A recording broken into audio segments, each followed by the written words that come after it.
apologies. I am just coming off of my last work meeting of my current job. So I am a couple minutes behind. Let me pull up the agenda and I will be ready to go. You're just fine, no problem.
Thank you everyone for your patience.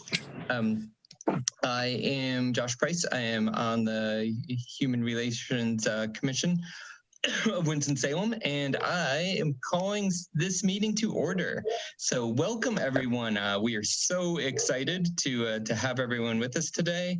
We're so excited to have formed this subcommittee and to bring everyone in and start to really get rolling with opinions and thoughts and all the great work that we're going to do over the next year and a half. So before we get started, I just want to thank everyone so much for your interest, for your enthusiasm, for your partnership, and for your participation. So very, very exciting to have this getting kicked off.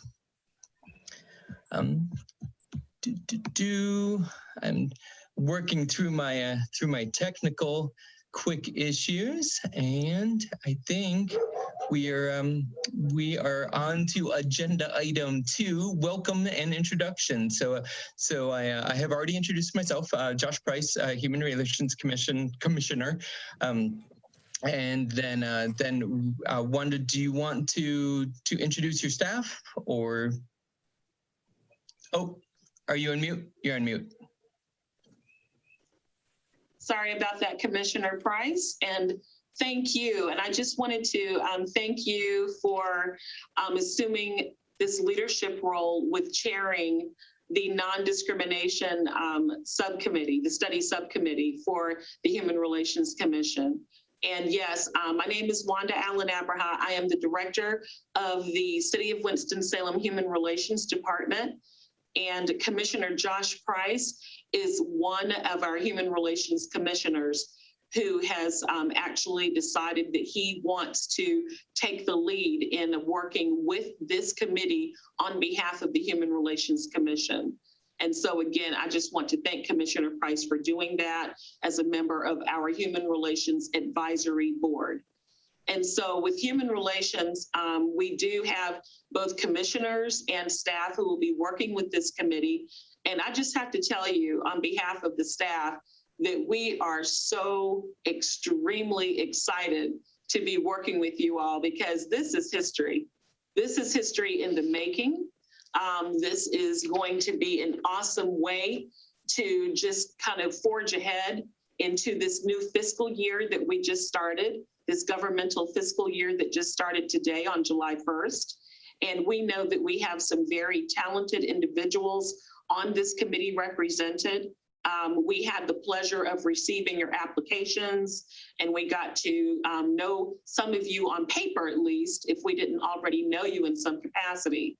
And we just really think that it says a lot about you that you were willing to take your time to volunteer for this type of commitment for 18 months to advise the Human Relations Commission and the Human Relations Department on ways in which city government can work within the LGBTQIA+ community from a governmental perspective. And so I'm kind of jumping ahead, so I'd better stop. I don't want to get ahead on the agenda too much. So again, I'm like I said, I'm Wanda, I direct the department, and we're going to get into the nuts and bolts about what our department does a little bit later. And so may I introduce to you next, Adolfo Briceño. Adolfo, would you like to self-introduce very briefly?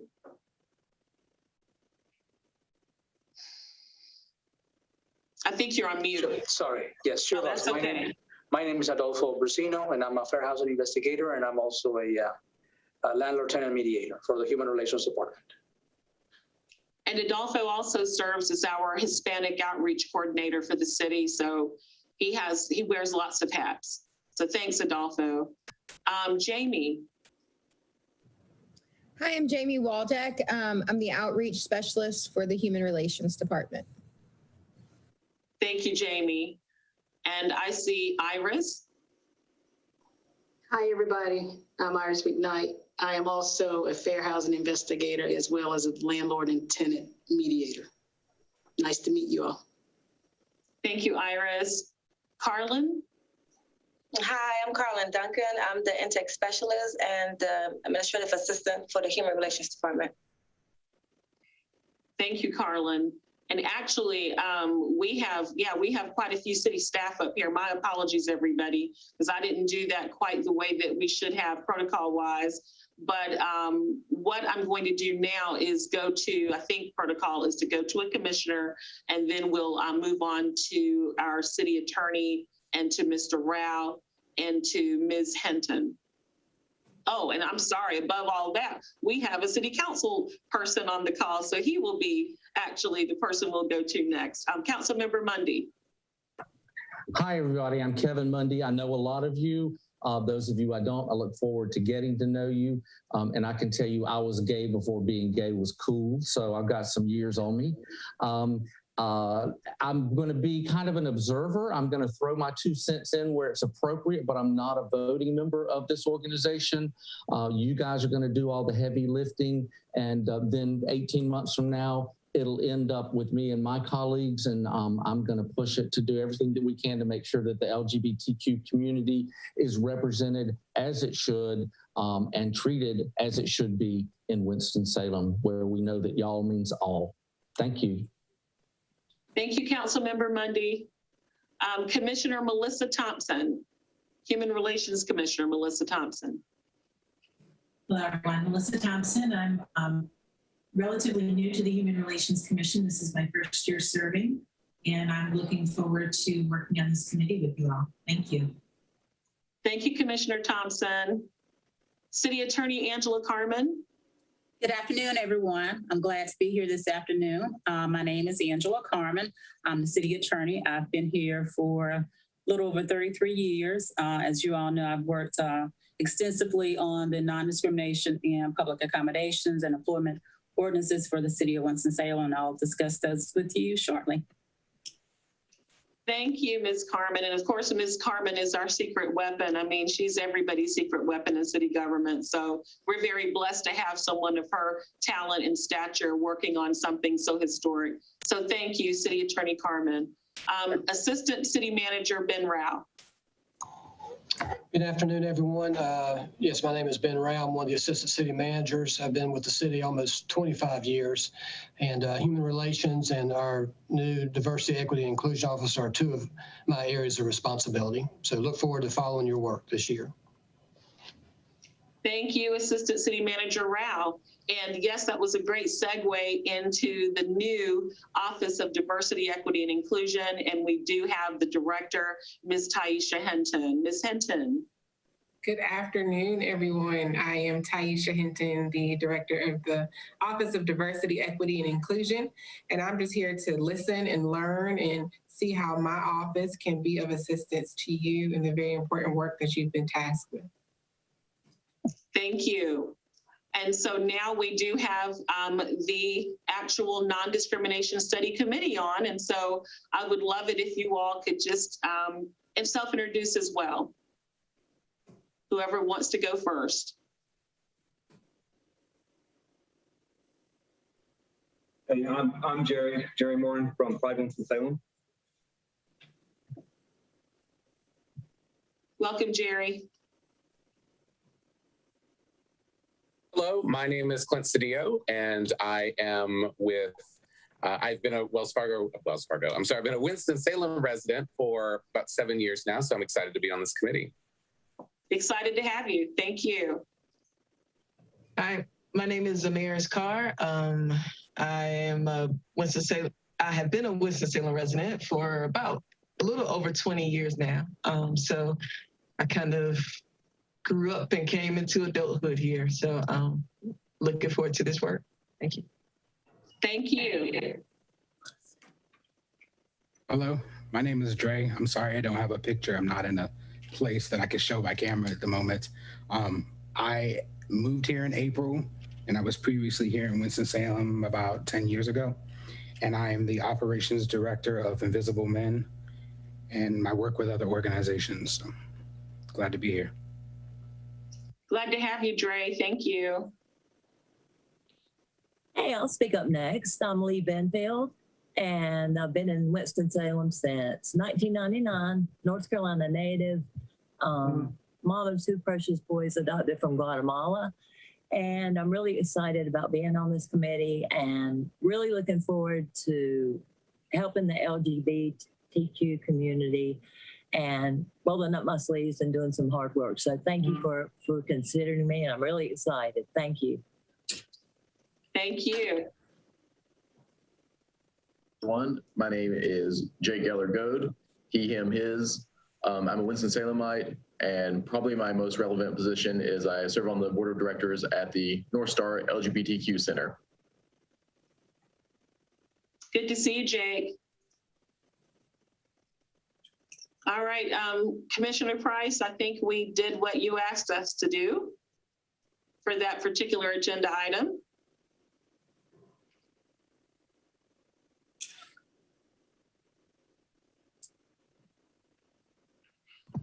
Sorry about that. I keep getting I keep tabbing out, unfortunately. So that's okay. Well, Director Ellen Abraham, I believe the next item is again yours. Thank you for jumping in on that and helping out so much with introductions. But if you would like to go ahead, and if I can bring it up again and do the general overview of the Human Relations Commission, that would be wonderful. Absolutely. Thank you so much, Commissioner Price. And so the Human Relations Commission and Department are two separate entities, yet in a lot of ways they're one and the same. As I mentioned earlier, the Human Relations Commission is the advisory board to the Human Relations Department and the City Council and the city as a whole. And so the commission actually is comprised of 13 seats. There's a maximum of 13 seats that we can have for the Human Relations Commission. And right now, I do believe we have 10 of the 13 that are filled. And so these commissioners volunteer. They're people from the community who volunteer to work with us, not so much unlike what you're doing right now on this subcommittee, but they volunteer to work with the department in helping to accomplish the mission of the department. And so in a nutshell, what this department does is we investigate housing discrimination. And so housing discrimination is one of the main prongs that we have. And so in investigating housing discrimination, what that means and looks like is that we are a HUD partner, And we enforce the fair housing law here locally within the city of Winston-Salem's jurisdiction. So in other words, within the city limits of Winston-Salem, we are the ones who are charged with and tasked with investigating any claims of housing discrimination that may arise in the city. And so we are looking at areas, there's 7 protected classes of persons, and one of those protected classes of persons is gender or sex. And so HUD has very recently decided that when they're talking about gender discrimination and the expectations that they have of organizations like ours to investigate gender discrimination, gender also includes sexual orientation, gender identity, and gender expression. And so that's very critical in that it hasn't always been interpreted to mean that. And so really everything that we do in the Human Relations Department is somewhat birthed from the 7 protected classes under the fair housing laws. And so we have a law or an ordinance that is local, that is a local city type of law or ordinance that is substantially equivalent to the federal law. So in other words, it's a mirror image of what the federal law says. And again, you know, gender is one of the 7 that's protected. And so that I just wanted to really emphasize that one protected class to help you to understand the tie-in between our department and this particular subcommittee of the Human Relations Commission. And so the commission's role is to basically make sure that they are working with us as volunteers from the community whenever we are looking at matters that pertain to housing discrimination. One of the biggest ways they do that is through a hearing board. They have a hearing board which serves as a level of appeal for those types of cases that may arise. And once we have investigated those cases and decided whether or not discrimination has occurred, there is a hearing board that is in place for the parties to be able to appeal to if they do not agree with the findings of the department. So that's a really broad overview of it. I really didn't do it justice because it's a lot more complicated than that, but just wanted to give you just a general overview of that piece of what we do. But we investigate landlord-tenant complaints. So we have mediators who mediate actually landlord-tenant complaints. And we have a really big, broad piece that encompasses community relations and cultural outreach. And so in terms of community relations and cultural outreach, we do things that pertain to programming focused on race relations. We administer and manage 4 advisory boards and commissions: the Human Relations Commission, the College Advisory Board, the Youth Advisory Council, and the African American Heritage Initiative. And so we do those types of things in the sense that we are trying to make sure that the community is educated in the ways in which we are so diverse, and they're educated in the ways in which we can work together through different lenses, whether it's through the youth or college students and so forth. A lot of what we've done too has touched on limited English proficiency matters. And again, you know, that's triggering some of the federal protections that are out there legally. And so our department has been responsible for making sure there's a process in place for people for whom English is their second language, so that they are able to access city services without regard to what their first language may be. So in other words, if you don't speak English and you want to take advantage of a city service or you need a city service, then we are not to deny you that service because you don't speak English. And so our department has been involved in that, and we have created somewhat of a quasi board, for lack of a better descriptive, which is called BIC, or the Building Integrated Communities Committee. And so they are a bunch of stakeholders from across Winston-Salem and Forsyth County who come together, people like organizations like Legal Aid, Winston-Salem Forsyth County Schools, Forsyth Tech, Baptist Hospital, Novant Health, DOT, just different organizations that have come together, World Relief Organization, to try to figure out a way that we can have a one-stop shop for immigrants, refugees, and asylees when they're in Winston-Salem, so that they can learn what they need to learn in the areas of housing, health, law, education, transportation, and so forth. So you see, we have this we have a very broad umbrella, but we have some very specific programs and different ways that we try to achieve what we need to achieve. And so again, this particular subcommittee is a tie-in to the Human Relations Commission. The commission has several subcommittees, including the Multicultural Committee. They have, I'm drawing a blank right now, Community Relations and others, in which they try to affect their work through those subcommittees. And so again, this is a subcommittee right now that is tasked with existing for 18 months as it stands.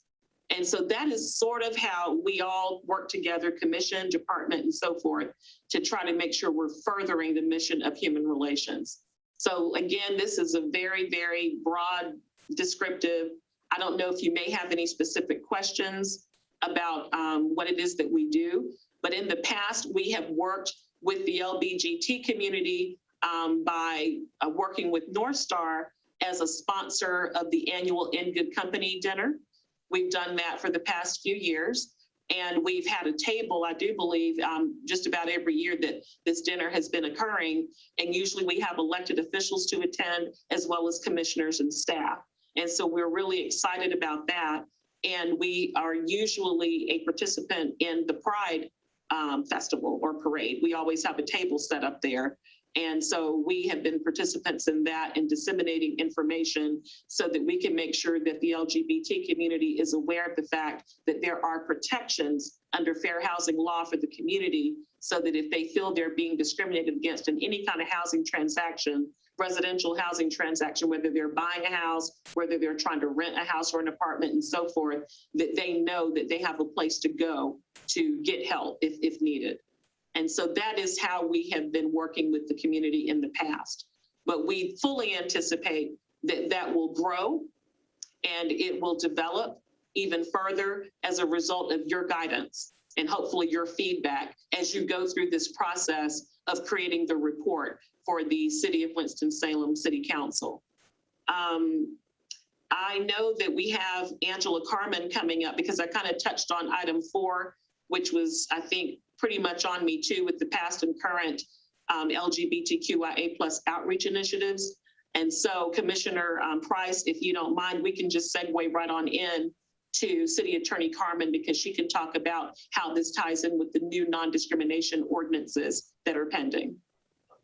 That sounds wonderful. City Attorney Carmen.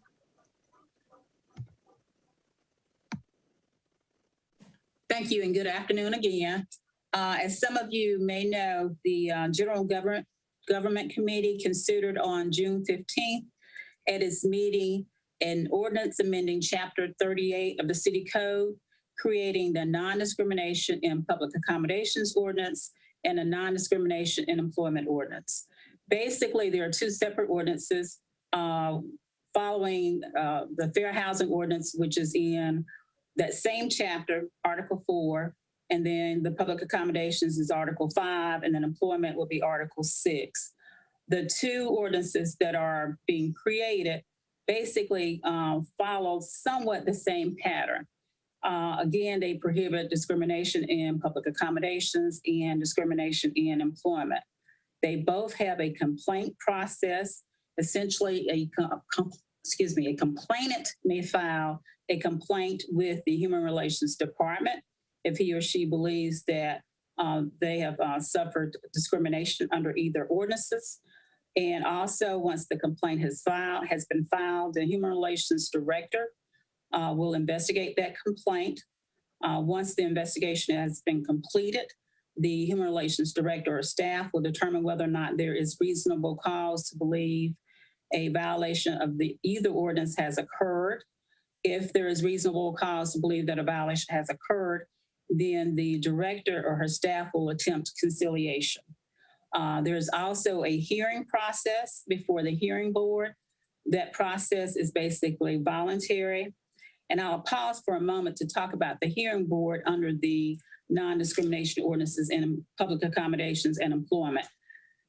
The hearing board for purposes of these two ordinances is different from the hearing board under the Fair Housing Ordinance. The hearing board under the Fair Housing Ordinance was created pursuant to a local act that the city obtained in the late 1980s. that local act in particular gave the city council the ability to give to the Human Relations Commission, and thus the hearing board, the ability to subpoena witnesses, the ability to issue interrogatories, the ability to assess civil penalties, and so forth. And looking at the local act creating the hearing board for fair housing purposes, it's clear that those particular enforcement authorities relate only to enforcement of the Fair Housing Ordinance. So therefore, the hearing board for purposes of public accommodations and employment is different, because that for this purpose it's not clear that council, at least council doesn't have a local act that gives it the ability to extend those same authorities with respect to the hearing board under the Fair Housing Ordinance, those same authorities under the Public Accommodations and Employment Ordinance. So under the Public Accommodations and Employment Ordinance, the hearing board basically will be engaged in two opportunities. First, if the complainant, if the Human Relations Director determines that the complaint does not have reasonable cause or does not show reasonable cause to believe a violation has occurred, then the complainant can appeal that decision to the hearing board and ask the hearing board to basically take a look at that decision. And if the hearing board agrees that there's no cause, then that's the end of the complaint. But again, the complaining party can go to the state process or federal process and pursue actions under state or federal law. But if the hearing board looks at it and determines that a violation, there's reasonable cause to believe a violation has occurred, then the hearing board basically with the agreement of the parties could conduct a hearing in that particular case. But again, the hearing board's involvement is a little bit limited because it doesn't have clear authority like it does under the Fair Housing Ordinance. But essentially, again, the complaint is filed with the Human Relations Department, investigation takes place. If there's reasonable cause to believe that a violation has occurred, there's a conciliation process, and then a possible hearing before the hearing board. At this point in time, that's how the process flows under both ordinances. And like I said, if the ordinances went to the General Government Committee on June 15th. They reviewed the ordinance and it will go back to the General Government Committee on August 10th for review by the committee again. And if the committee determines that it is worth moving the ordinance out of the committee to the full council, then the ordinance will go to the full council on August 16th. Couple other things that I guess I should make mention of in terms of the ordinance. If the ordinance is adopted on August 16th at the full city council meeting, it will become effective within 60 days, which essentially means if it's adopted on August 16th, it becomes effective on October 16th. Also, with respect to both ordinances, there is a education and outreach component, which again, once the ordinance is passed, hopefully the commission or the Human Relations Department will be in a position to engage in the outreach and education with respect to the ordinances. And it's anticipated that that process will take place during the interim period between October 16th, if it passes, and then January 1st of 2022, at which point the civil enforcement process will come online. And what I mean by that is that effective January 1st, 2022, for any complaint in which it has been determined that there's reasonable cause that a violation has occurred, then a lawsuit could be filed by my office seeking injunctive relief for the complaining party. And essentially what that means is that this office would be asking the court if, for example, the individual was terminated, the employment was terminated, we'd ask the court to basically find that that termination violated the city's ordinance and that that employer be compelled to put that person back to work, provide back pay, anything that that person may have lost because of that termination. And that's just an example, one example of injunctive relief. One thing I will note, because I know this has been somewhat of a concern, is that the ordinance at this point in time does not provide for civil penalties. And the reason it does not provide at this time for civil penalties is because, again, if you look at the original ordinance for fair housing, which was based upon a local act, that local act provided the hearing board with the ability to issue subpoenas, to assess civil penalties, to conduct hearings and so forth. But because that particular local act is limited to fair housing, it's not clear that the hearing board itself, for purposes of public accommodations and employment, can again do those type of things. It's not clear that council can give the hearing board the ability to assess civil penalties. Again, that is something that we can certainly look at later on down the road, but at this point in time, the main, I guess, enforcement component, which would be effective January 1st, 2022, would be injunctive relief. An example of that would be if a person is terminated, asking the court to basically compel the employer to put that person back to work, provide any back pay and any other type of relief for the termination that had been suffered. I know I went through that kind of quickly. As I said, the ordinance was considered at the June 15th General Government Committee meeting. It's going back to that committee on August 10th. Assuming there are no additional concerns, then it will go to full council on August 16th for adoption, become effective 60 days thereafter. And then the civil enforcement component within both ordinances will become effective on January 1st of 2022. So I know that's a lot. I'd be happy to answer any questions. I try not to make it too legalese, but please, if you have questions, don't hesitate to ask. And this is also a good time if anyone had questions for Director Ellen Abraha on her summaries earlier of the activities that we've done, or how the commission is set up, or how the department is set up. We can take a moment for those. Okay, well, we will certainly have pauses going forward where any questions that come to mind you can jump in with, but we will keep on moving. So our next item is our big one, is the study ad hoc subcommittee purpose, the NDO purpose, structure and function. And we've got some sub items in there. And so we're just going to tick right through them if I can keep my screens from minimizing. There we go. So the first item we have on there is meeting duration and order, and you'll see on the agenda the full next item, and number 7 will be determining our standing meeting date. So we won't get into that here at the moment. The meeting duration and order, as I understand it, is going to be monthly, and we are going to shoot for 1-hour meetings. We wanted monthly meetings because this is only an 18-month subcommittee, and we want to make sure that we've got pretty constant touch points to make sure that we are all on the same page, that we're getting things done, that we have everything kind of organized and in order. So monthly meeting, and then we will try to be efficient. We certainly want to have everyone have a chance for a conversation and input. Obviously, this meeting is being our first and having a lot of information to pour on you guys is going to be a quite different tone and format than our standard ones. But we want to make sure that there is time for input, for conversation, for discussion, but also not to take hours and hours and hours of everyone's time when we meet. We want to respect everyone's time, respect that this is a volunteer subcommittee, and make sure that we can get everything we need to get done in a nice, quick, efficient time. So the idea is monthly meetings, 1 hour. Any questions there? The next item is officers, and Commissioner Melissa Thompson and I will be serving as officers from the HRC, from the Human Relations Commission.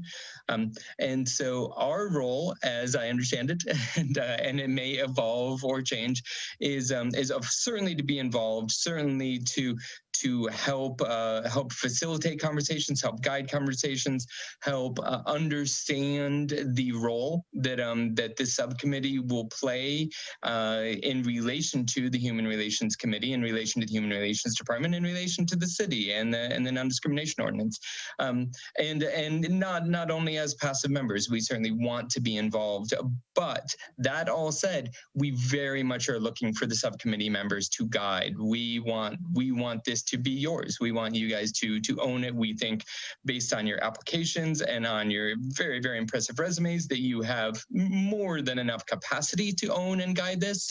So we are certainly not passing the buck off, but we want to be involved in a vibrant discussion and committee that is owned by you guys. So that is kind of what we're looking for. That's our goal. Any thoughts or questions there? Yes, ma'am. Yes, if I may jump in, I wanted to go back to the meeting duration. And Councilmember Mundy, I would like to invite you to jump in too. I know that definitely the ideal is to have it about an hour, with the understanding, of course, that if there is a need, that we would have some flexibility to be able to go to roughly an hour and a half or so. But I just wanted to touch base with Councilmember Mundy, because he has been extraordinary with kind of helping to think this through, and from all angles, everything, even down to the meeting links and stuff like that. So Councilmember Mundy, is that sort of in line with what you recall that we discussed?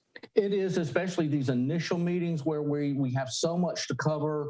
We have a lot to process to get on the right track. I think as we get closer to the end, maybe an hour will be fine, but I think it would be wonderful if everyone could reserve an hour and a half, these first, say, 4, 5, 6 meetings, to make sure we have enough time. We can have the goal, I think, Commissioner Price, to finish up in an hour, but know that if we do need that extra half hour to bring closure to whatever we're covering that day, that everyone is amenable to that. Okay. Thank you, Councilmember Mundy. Certainly.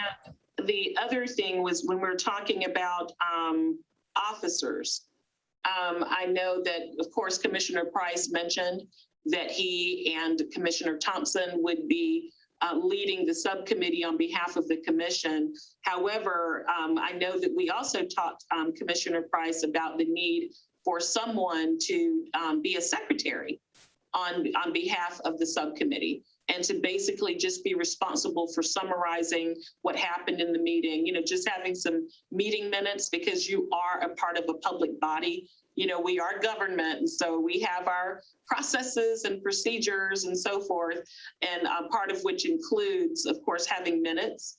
And also, we had order on the agenda beside meeting duration, meaning that was just a little tickler for us to remember that we will follow Robert's Rules of Order as much as we possibly can. Even though, again, this is a subcommittee, it's a little less formal than an advisory board would be, or the city council would be. We still want to make sure that we do have some structure and parameters in terms of the meeting. We want your meetings to be productive. We don't want there to be any kind of counterproductive anything going on, because this is intended to be a positive thing. And so as long as everyone is mindful of that positive energy and that positivity in general that we are aspiring to have, I think we'll be fine. But Robert's rules will certainly help in terms of process and procedure. But anyway, Commissioner Price will be the one trying to keep everyone in line, all of us, with that. And I wanted to mention, we have another commissioner, Ruth Sarton, who is also going to be tag teaming with Commissioner Price and with Commissioner Thompson, just to make sure that you do have representation from the HRC to help lead and guide. So I see Councilmember Mundy is wanting to speak. Just before we go to the next item, I wanted to recognize that we have another subcommittee member who joined us a little late, and wanted to give Mir an opportunity to introduce and say the organization represented and so forth. Hi, Hi, I'm sorry, I'm not sure. I'm stuck in the O'Hare airport, so I'm not sure if anyone can hear me. But it's really nice to meet all of you. Yeah, I got delayed in some travel. I'm really excited about this committee. I'm not sure what y'all are doing for introduction. I teach at Wake Forest University in gender and sexuality studies, as well as the history department. And yeah, I'm really interested in doing this work and getting to know all of you. So, thank you. Thanks. Thanks, Councilmember Mundy. Thanks, Mayor. Welcome. Okay, Commissioner Price, sorry about that. Oh no, thank you so much for the reminders.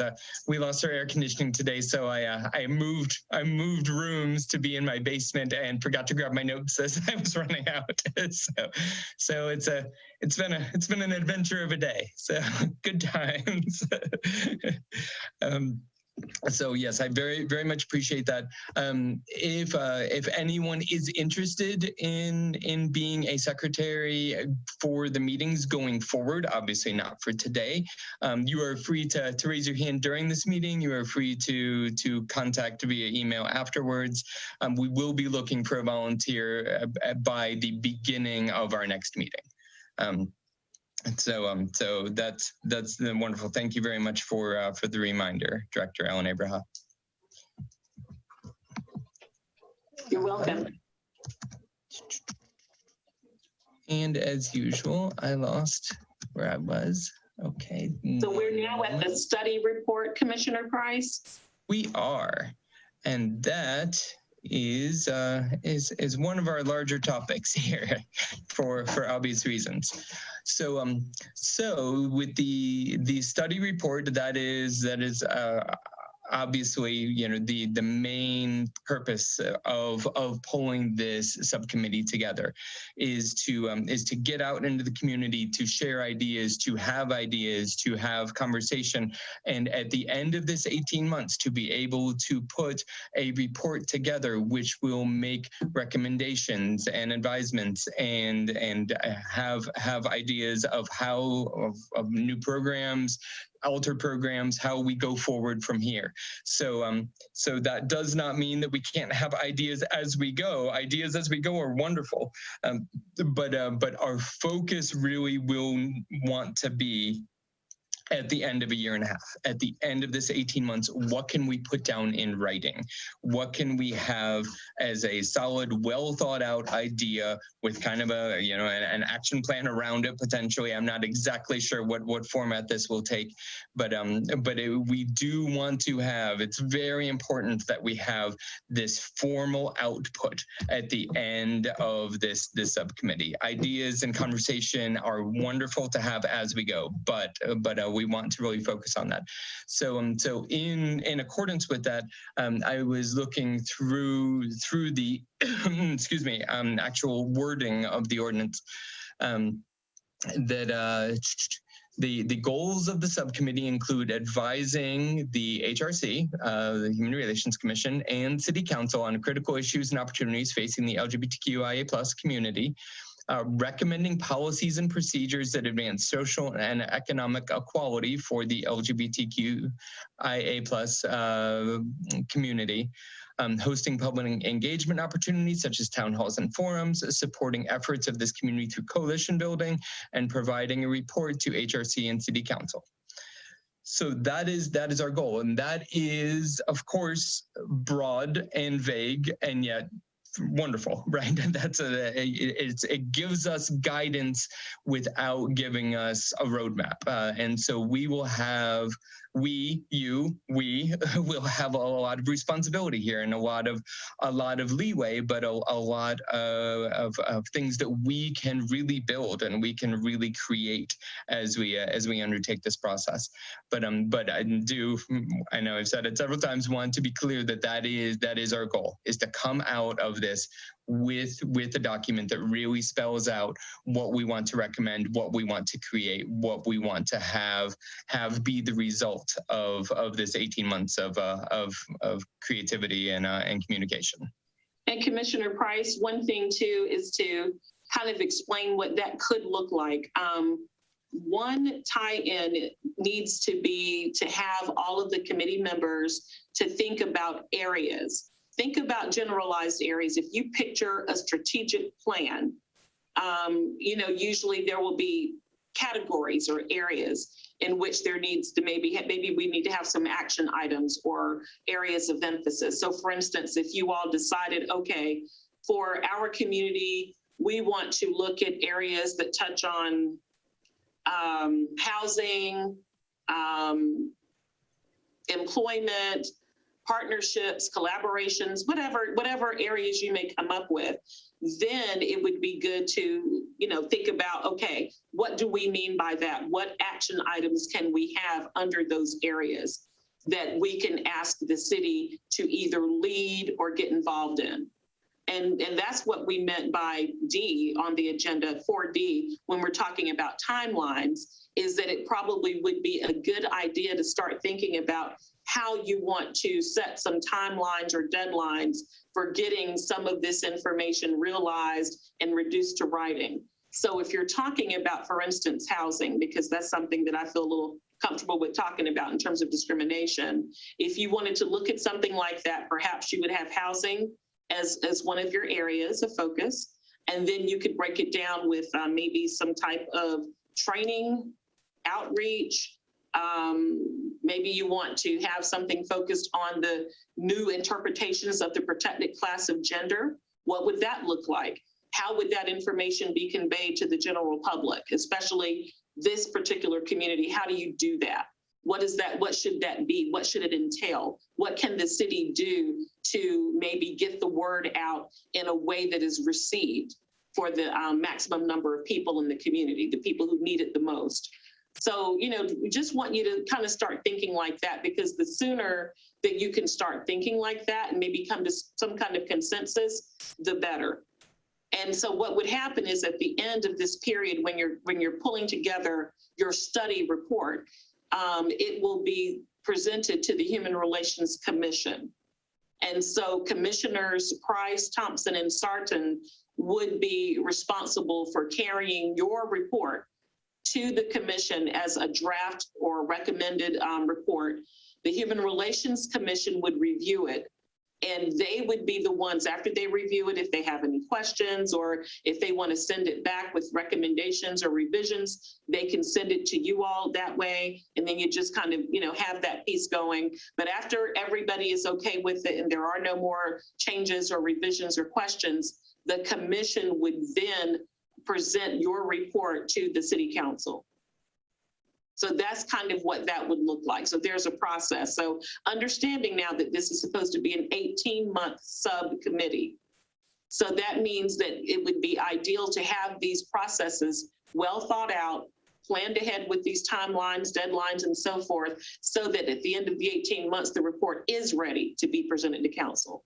Because that is how it is written in the resolution. And each of you should have a copy of the resolution. It was emailed to you as an attachment along with the agenda. And so that is the expectation. So really, whenever you sit down and hammer out what the timeline should look like, just be cognizant of the fact that at the 18th month needs to be when you're wrapping up and allowing the commission to go ahead and move it to council.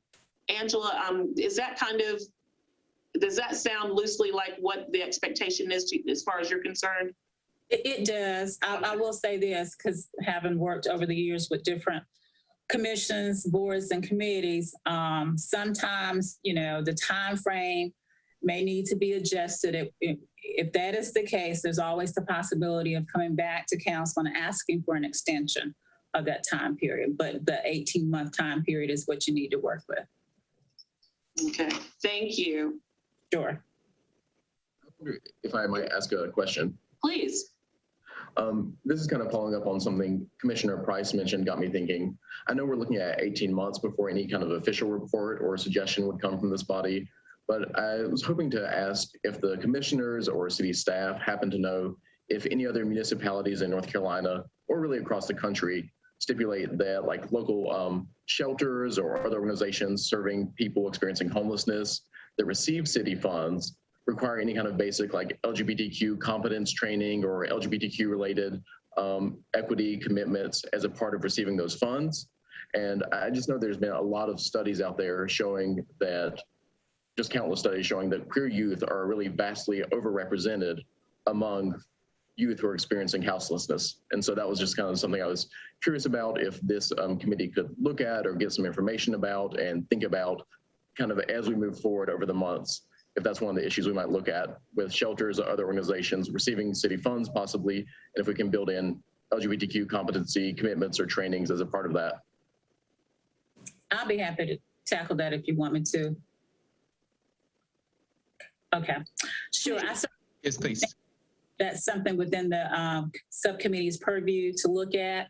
As you know, we just added with the passage of the non-discrimination policy back in March, a non-discrimination provision to all city contracts, grant agreements, and other documents that are binding on third parties, to require them to put in place a non-discrimination and employment ordinance. In fact, I'm in the process of gathering all of those from different entities to make sure they comply with the ordinance that was adopted. And this is for city contractors, vendors, and grantees. So that certainly is an extension of that concept. And I think that's certainly something the subcommittee could look at. Great. I really appreciate it. I think both the non-discrimination element and maybe something even more proactive in terms of requiring training for staff or volunteers at organizations that receive city funds and provide these kind of services. I know at North Star, we often get folks asking us about housing support and where can they find queer supportive housing support. And I think that could be an element where we could really serve the community well if this subcommittee can look into that. Sure. I think that's appropriate. And Jake, what I would recommend to you and to everyone else is that you have, and I know you emailed, and thank you for that, but that everyone just have kind of a working list of things in mind that you would like to bring back to this subcommittee next month for consideration, because again, it may take you all a little bit of time to come to a consensus as to where you want your areas of emphasis and focus to be in the report. And so the next month would be a great time to just kind of start brainstorming. And if you have these ideas, bring those to the next meeting, because your standing meeting is the first Thursday of every month at 4 p.m. virtual, for the foreseeable future, at least until we're told otherwise. So it's going to be like that for the next month as far as we know. But just make sure that you have those thoughts and ideas in mind to present and talk about for the next meeting, because really, I think that's probably going to be your primary focus moving forward until you start to, once you agree on the areas, the generalized areas, I think after that, you could then break those areas down. And then for each subsequent meeting, you could focus on one area and then you talk about what those action items could be. That might be a way to do it, this kind of methodical, and that way you'd have some structure and some organization with it. Councilmember Mundy, what do you think? Does that sound like a good plan to you, or do you have something else in mind? No, it absolutely does, because there may be some overlap, there may be some synergy between all these thoughts. And if everyone brings their thoughts to the table, the brainstorming rules apply. You don't judge anybody's idea, you get it up, and then we start ranking and prioritizing and analyzing each one of those ideas to see if it's feasible, to see if we would have the resources to implement. So absolutely, even though it feels like for some of you who are new to a government meeting that this is very structured, if you're used to a regular board meeting where you sit at the table and everyone talks at the same time, this is a very structured environment for our meetings, but we need to figure out how to encourage everyone to participate. And bringing your ideas, sending them ahead of time by email would be even better, so that maybe staff can create a list of everything that's been submitted. And that's a great way to participate, even if you're not comfortable, speaking up every time we're asking for input.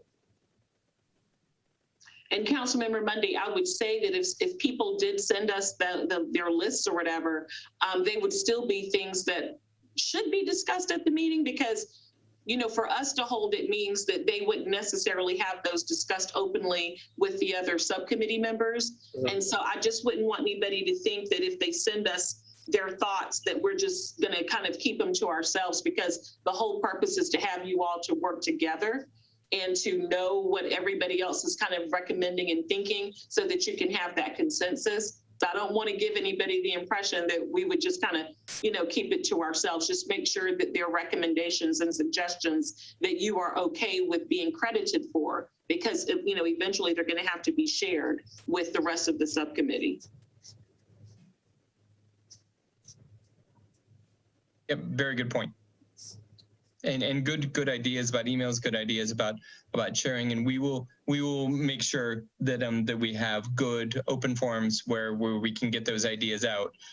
Starting next month, we'll put some thought as to the best way to kind of make sure that we can give everyone a chance to have a forum, and then some chances for back and forth. And we do have some structure. We do have some rules to follow. I will admit to all of you, it took me a little bit to get used to.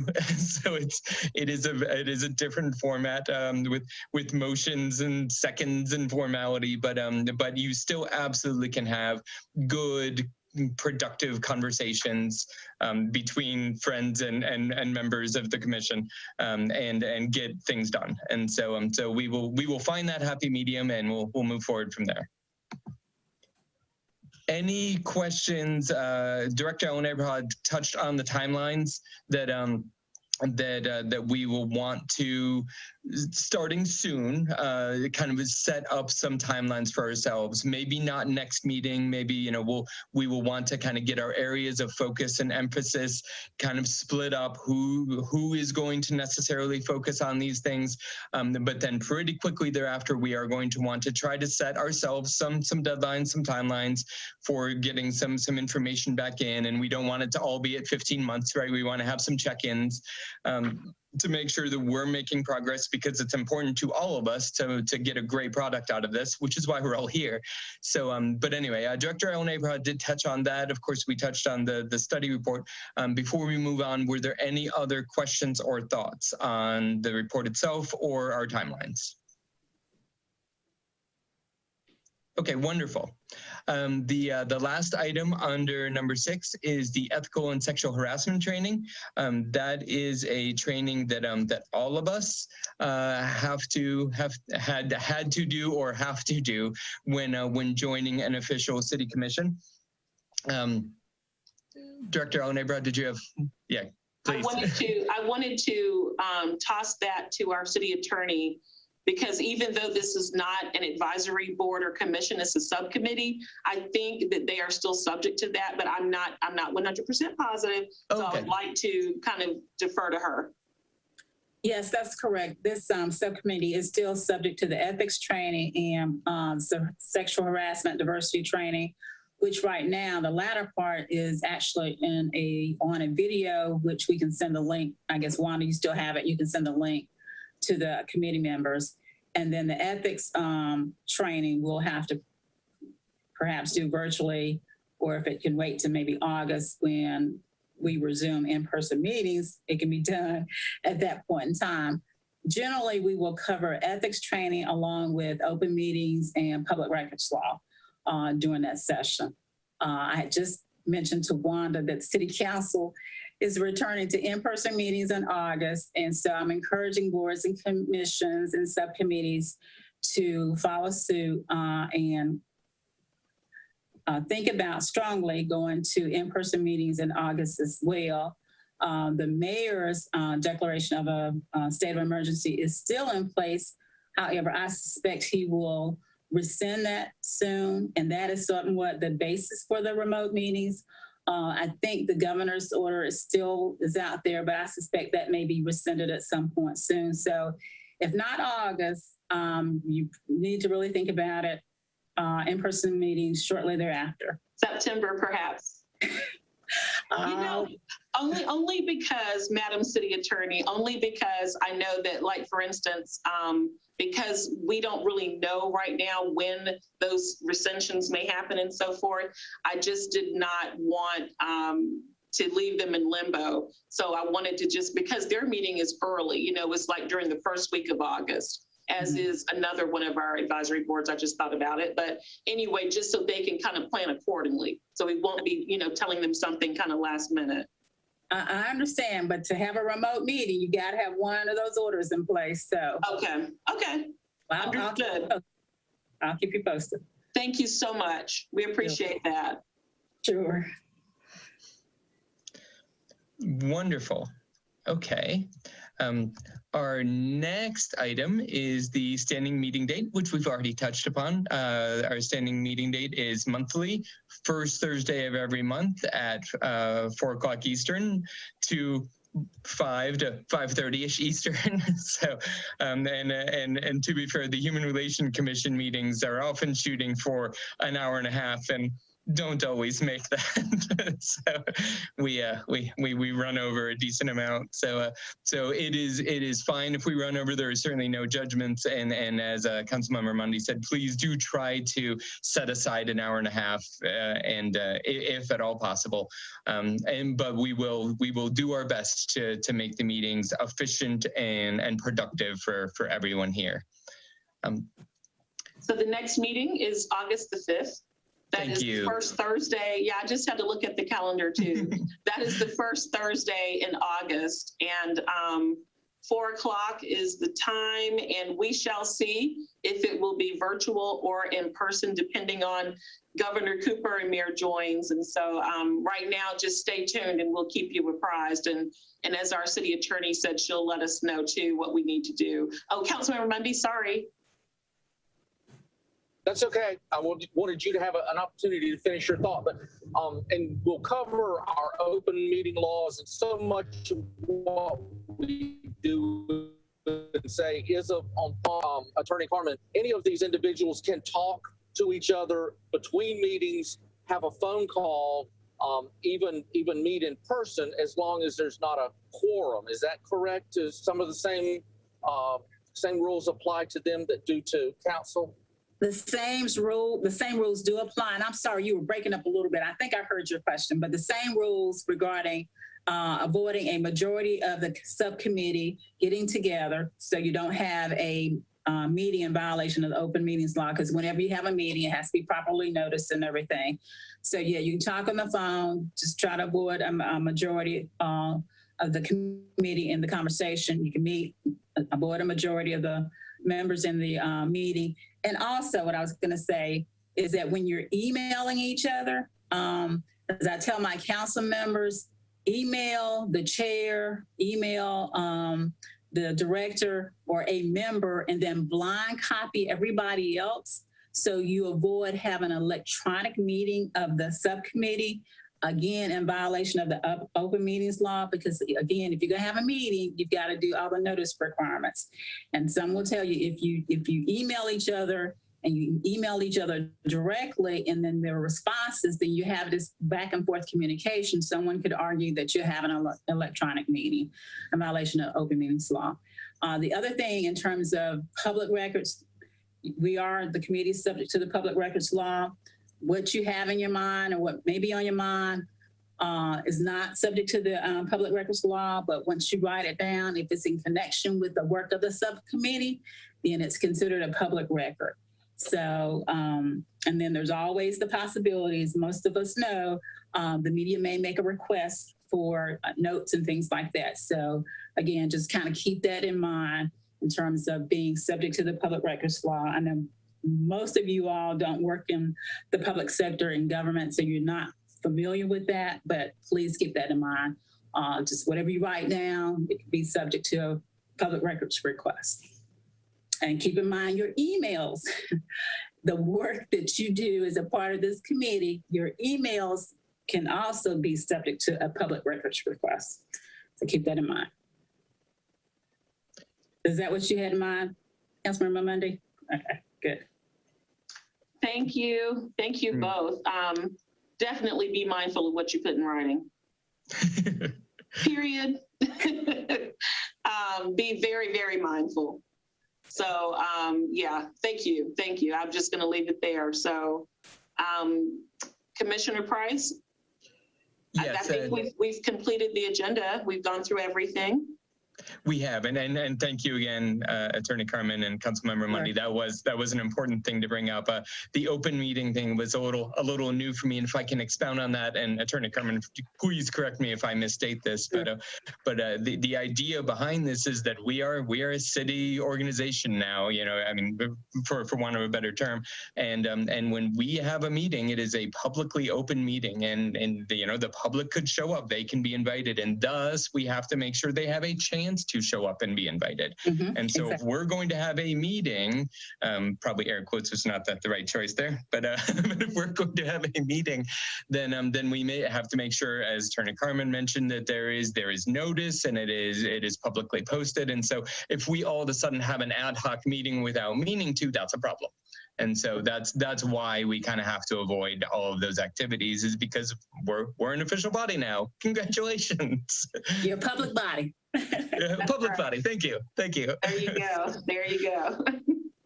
But that does take us all the way through the agenda. So we are ready to close up. But before we do, I first want to again say thank you so much for volunteering. Thank you so much for participating. Thank you so much for being here. We are super, super excited to work with all of you, to get to know all of you, to become friends with everyone. And it's really a wonderful, wonderful opportunity for all of us from every different kind of perspective. So fantastic. Are there any other questions or thoughts before we close up today? Okay, well, thank you again. Have a wonderful holiday weekend, and we will talk to everyone, if not sooner, on August the 5th. Take care. And if anybody wants to see this meeting, it's on the city's YouTube channel. So we were recorded today, as everyone knows. And so go to the City of Winston-Salem city government's YouTube channel if you'd like to watch this meeting again, or if you would like to share the link with anyone. And I'd just like to thank our marketing communications department for recording this meeting for us today. Thank you so much. Thank you so much. Okay, this meeting is adjourned. Have a great day. You too.